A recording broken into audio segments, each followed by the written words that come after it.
दोस्तों, एक बात आता है कि भगवान कैसे मिलेगा, है ना। और भगवान को पाने के लिए लोग कहाँ कहाँ नहीं भागता है। किसी को लगता है कि भगवान जंगलों में है, किसी को लगता है कि पहाड़ के चोटियों पे है, किसी को लगता है कि वहाँ पहाड़ की चोटियों पे बैठ के अगर मैं ध्यान करूँ ना तो भगवान मिल जाएगा। कहीं से सुन लिया। बहुतों को लगता है कि मंदिरों में ही भगवान है और कहीं नहीं है, और मंदिरों में जाके माथा टेकते हैं। वहाँ थोड़ा जो अपना जो बिहेवियर है थोड़ा नरमपंथी कर लेता है, और बाहर जैसे आता है फिर बदल जाता है वो आदमी, क्योंकि उन्हें लगता है कि मंदिरों में भगवान के सामने थोड़ा सा झुक जाओ, फिर बाकी बाहर आके जो अपना जो रंग है, रूप है, खूब दिखाओ, क्योंकि यहाँ तो भगवान नहीं है। किसी ने माला जपने लगता है, और किसी ने कह दिया हो उसको कि लाखों बार, अगर इतना लाख बार माला जप लिया तो भगवान मिल जाएगा, तो उसी में वो लगा हुआ है। कोई ध्यान में बैठ गया कि भगवान मिल जाएगा। किसी ने दूर भागा मंदिरों में, कोई केदारनाथ बद्रीनाथ भाग लिया कि वहाँ मिल जाएगा भगवान।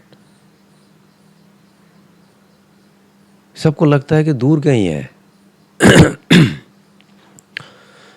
किसी को लगता है कि आसमान पर भगवान है। लेकिन क्या वाकई में दूर है कि नज़दीक ही है? हम जिसे मानते हैं कि दूर है, मैं कहता हूँ कि आपके सबसे करीब वही है। कौन है? भगवान है। आपके भीतर ही भगवान है। दूर क्यों भागते हो? और दूर क्या मिल जाएगा? जिसको लगता है कि दूर कहीं है उसको कभी नहीं मिला।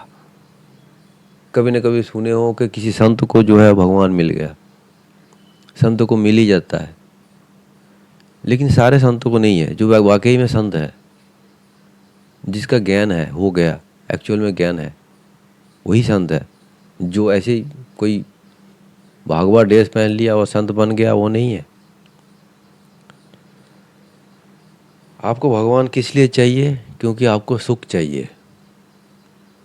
यही सत्य तो है। आपको सुख चाहिए, इसीलिए भगवान चाहिए। आपको अगर सुख भी नहीं चाहिए तो भगवान भी नहीं चाहिए। भगवान पाके करोगे क्या? क्या कुछ कुछ मांड है, कुछ कुछ कुछ डिमांड है? तब ना भगवान पीछे भाग रहे हो। जिस दिन आप चाह छोड़ देते हो, उस दिन भगवान मिलने का चाह भी खत्म हो जाता है। यही सच है।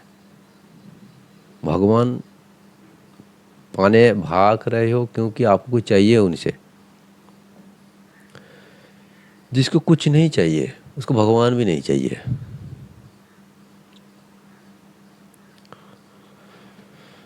जो संत है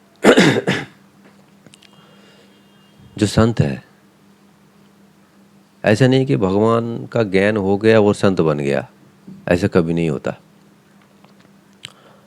जिस दिन आपका चाह छूट गया, मतलब भगवान का भी चाह छूट गया, वही असली संत है, जिसको कुछ भी नहीं चाहिए,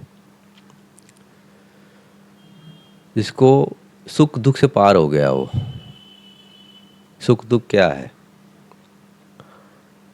आप जैसे चाहते हो, अगर उसी हिसाब से सब हो तो ये सुख है। आप चाहते हो और वो ना हो तो दुख है।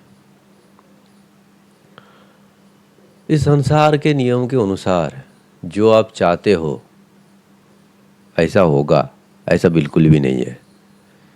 संसार अपने नियम से चलता है। आप अपना खुद का नियम लगा देते हो। जो चलता नहीं है उसके सामने फिर दुखी हो जाते हो। भगवान पाने के बजाय अगर आप चाह को छोड़ देते हो, पाने का लालच को छोड़ देते हो, सुख का लालच को छोड़ देते हो, तो फिर भगवान मिल गया समझ लीजिए। वही भगवान मिला, ऐसे समझिए, उसी को ही भगवान मिला है।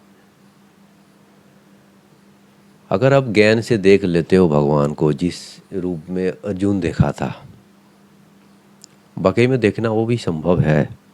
अगर आप देख भी लेते हो, अगर आपका चाह ख़त्म नहीं होता है, फिर भी भगवान को देख के फिर उससे आप चाहन कुछ कुछ डिमांड है, उसके बाद भी आपको भगवान से कुछ मांगने लगते हो, तो भगवान पाने से कोई मतलब नहीं है, फिर भगवान पाने से कोई फ़ायदा नहीं है आपको।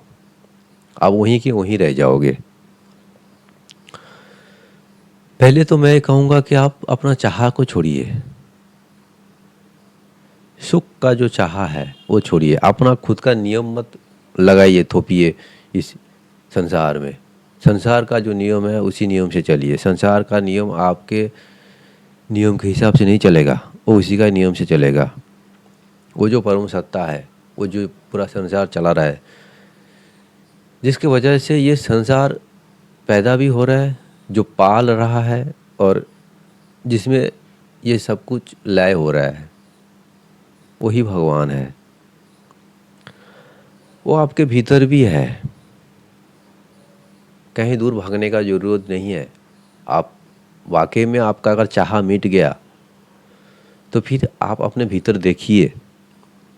आप अपने भीतर में जो सत्ता, जो सत्य के बिना आपका अस्तित्व तो खत्म हो जाएगा, वो भगवान है। उसको एक जगह बैठ के देखना होता है, ज्ञान से देखना होता है। 5 सेंसेस के थ्रू नहीं देख पाओगे, ज्ञान से देखना होता है। लेकिन वो पहले आपको चाह छोड़ने के बाद ही देखना होता है। देखने के बाद भी अगर चाह रह गया तो कोई फ़ायदा नहीं होता उसमें। तो पहले आप अपना जो चाह है, आपका जो खुद का नियम है, वो नियम छोड़िए, संसार के नियम में चलिए। संसार में कभी भी कुछ भी हो सकता है, इसी नियम से चलिए। इसी को मान लीजिए, इसको स्वीकार करना ही पड़ेगा। अब स्वीकार करें ना करें, स्वीकार नहीं करते हो इसलिए ना दुख है, इसीलिए ना भगवान चाहिए। चाह छोड़ने के बाद आपके भीतर